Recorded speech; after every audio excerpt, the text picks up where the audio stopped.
I remember one time, Vea and I came home from a mission trip. I don't remember where, but I do remember that it was far away and it was, I think, a bit long, mga 2-3 weeks. Kaya ang dami naming bagahe. So, coming home in the airport to go to Taguig, we booked a Grab going home with all our luggage. And I remember, pagkasakay ko doon and throughout the whole ride going home, inis na inis yung driver. Parang galit na galit siya na parang ang dami namin daw bagahe. Ang dami niyang reklamo, as in, parang ako, naiinis na rin ako, and I kind of felt like I had to stand my ground and show some teeth. Parang kala mo aso, no? Parang pangil. But I was led to, instead of doing that, to just be kind to the person. Kahit inis na siya, kahit galit na siya.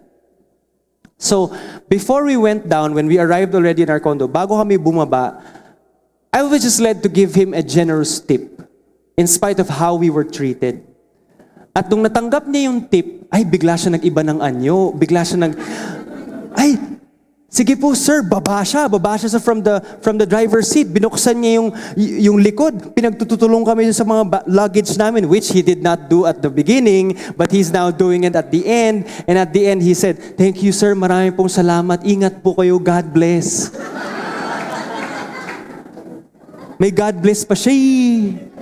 Kanina, inis ka na di ba? Pero nagtingin na lang kami ni Vea at ngumiti kami at nagpasalamat sa kanya and wished him well and said, God bless. See, if you have been wronged in life, the best revenge is to show the mercy of God. Amen. Even if they don't deserve it.